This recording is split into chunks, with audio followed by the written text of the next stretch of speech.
উচ্ছৃঙ্খলতা মেজাজ, উচ্ছৃঙ্খলতা রাগ মানুষকে ক্ষতিগ্রস্ত করে দেয়।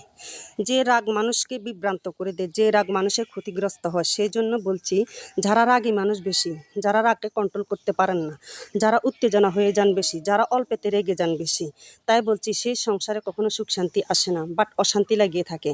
তো আপনাদের যে যাদের যাদের রাগ আছে তাদের নিয়ে একটি উদ্দেশ্য নিয়ে কথা বলতেছি। আমার কথাটা যদি আপনাদের ভালো লাগে, যদি আপনারা ফলো দেন, যদি আপনারা মানেন, অবশ্যই গুরুত্ব দিবেন। যে রাগী মানুষ কখনো সুখ শান্তিতে বাস করতে পারে না। সেই জন্য বলছি, যদি আপনাদের রাগ উঠে, যদি আপনাদের জিদ উঠে, তখন প্রথমত আপনি কি করবেন জানেন?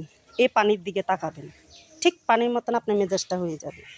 আর এরপর তাকাবেন, এই যে আসমানের দিকে তাকাবেন, রাগ আপনার ঠান্ডা হয়ে যাবে। এরপরে কি করবেন জানেন?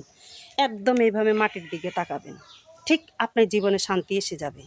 আপনার না হবে বউয়ের সাথে ঝগড়া, না হবে মায়ের সাথে ঝগড়া, না হবে বাড়িওয়ালার সাথে ঝগড়া, না হবে কোনো আত্মীয় স্বজনের সাথে ঝগড়া, না হবে কোনো পথে ঘাটে হবে ঝগড়া।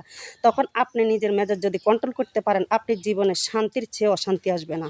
ঠিক আপনি সঠিক সন্ধানে শান্তি নিয়ে ফিরে আসতে পারবেন। আর যখন আপনি এই মেজাজকে কন্ট্রোল করতে পারবেন না, ঠিক ওই জায়গাতে আপনার অপমানটা বেশি হবেন।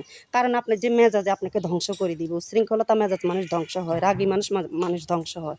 রাগ কন্ট্রোল করতে না পারলে মানুষ ওই ওই অপশানে যায়, ওই অপশান থেকে ফিরে আসতে পারে না, অপমানের পর অপমান হয়। তো সেই জন্য বলছি, রাগী মানুষের রাগকে কন্ট্রোল করুন, মান সম্মান টিকে রাখুন, মান সম্মান বজায় রাখুন, মান সম্মান নিয়ে ঘরে ফিরে আসুন, মান সম্মান নিয়ে বাড়িতে আসুন। আর পরিবারে যাদের সাথে অশান্তি হয়, মান সম্মান নিয়ে আপনারা রোডে গাড়ে চলে যান, ঠিক 10 মিনিট পরে ঘরে আসেন, অটোমেটিকলি আপনার মেজাজ ঠান্ডা হয়ে পরিবারের সাথে আপনি অ্যাডজাস্ট হয়ে যেতে পারবেন। তো সেই জন্য বলছি, রাগী মানুষ কখনো সুখ শান্তিতে বাস করতে পারে না। যদি আমার এই ভিডিওটা, এই কথাগুলো আপনাদের ভালো লাগে, অবশ্যই একটা লাইক কমেন্ট শেয়ার করে দিবেন। আরও আপনার জন্য যেহেতু ভালো হবে, 10 জনের জন্য সেহেতু ভালো হবে যদি শেয়ারটা করে দেন বেশি করে। তো ধন্যবাদ সবাইকে, এখান পর্যন্ত শেষ করে দিলাম।